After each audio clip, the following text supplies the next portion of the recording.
صلی اللہ علیہ حبیبہ محمد وآلہ وبارک وسلم۔ تو بات ہو رہی تھی شیطان کی تخلیق کیسے ہوئی، تو آج انشاءاللہ مکمل کریں گے اس کو۔ کل یہاں تک تھا خلیفہ بننے کے لائق صرف میں ہی ہوں، شیطان نے یہ بولا تھا۔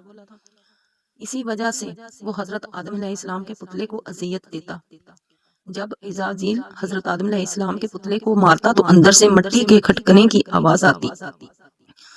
چنانچہ جب اللہ تبارک تعالیٰ نے حضرت آدم علیہ السلام کو تخلیق فرمایا اور اس کے اندر روح بھی داخل کر دی، تو اس دن اللہ تبارک تعالیٰ نے سب فرشتوں کو حکم دیا، سب میرے پاس اکٹھے ہو جاؤ۔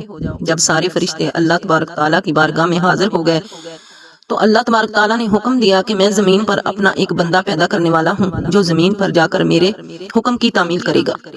تو اس وقت فرشتوں نے اللہ تعالیٰ کی بارگاہ میں عرض کی، یا رب العالمین، یہ بندہ زمین پر جا کر تیرا نافرمان ہو جائے گا، ہم تو ہر وقت عبادت میں مصروف رہتے ہیں۔ تو اللہ تبارک تعالیٰ نے ارشاد فرمایا، جو کچھ میں دیکھ رہا ہوں وہ تم نہیں دیکھ سکتے۔ شیطان کی بغاوت، اس وقت سب فرشتوں کو حکم دیا گیا کہ حضرت آدم علیہ السلام کو سجدہ کرو، تو تمام فرشتے اللہ تعالیٰ کے حکم کے مطابق حضرت آدم علیہ السلام کو سجدہ کرنے کے لیے جھک گئے، لیکن عزازیل نے حضرت آدم علیہ السلام کو بغض اور تکبر کی وجہ سے سجدہ نہ کیا۔ اس وقت اللہ تعالیٰ نے عزازیل سے پوچھا کہ تم نے سجدہ کیوں نہیں کیا؟ اس وقت عزازیل تکبر اور غرور میں آ کر بولا، اے رب العالمین، تو نے مجھے آگ سے پیدا کیا اور اس پتلے کو مٹی سے پیدا کیا، میں اس مٹی کے پتلے سے کئی درجے بہتر ہوں۔ عزازیل کی یہ بات سن کر اللہ تبارک تعالیٰ نے عزازیل کو وہاں سے نکل جانے کا حکم دیا اور فرمایا، تو شیطان مردود ہو چکا ہے، تم پر قیامت تک میری لعنت ہوتی رہے گی۔ اس وقت عزازیل کو اس بات کا علم ہوا کہ لوح محفوظ پر جس شیطان کا ذکر تھا وہ در حقیقت میں ہی ہوں۔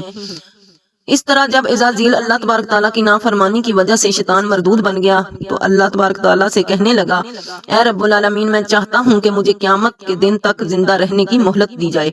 تو اللہ تعالیٰ نے شیطان مردود کی بات مان لی اور اس وقت تک کی مہلت دے دی۔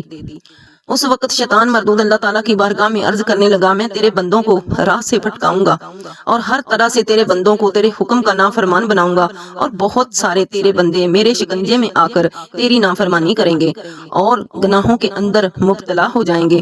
اس وقت شیطان مردود کو اللہ تبارک تعالیٰ نے ارشاد فرمایا کہ تو میرے بندوں کو میری راہ سے بھٹکائے گا اور میری نافرمانیوں کے اندر مبتلا کرے گا، میری رحمت بہت بڑی ہے، اپنے کرم و فضل سے اپنے بندے کو میں معاف کرتا جاؤں گا۔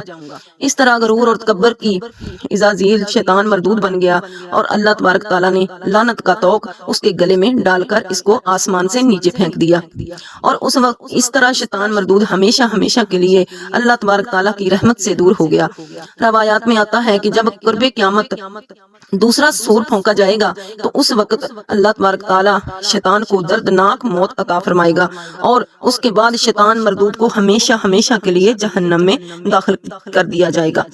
اللہ تعالیٰ سے دعا ہے کہ اللہ تبارک تعالیٰ ہمیشہ اپنی فرما برداری میں زندگی گزارنے کی توفیق عطا فرمائے اور شیطان مردود کے شر سے ہمیں، ہمارے اہل و عیال اور تمام امت مسلمہ کو محفوظ فرمائے۔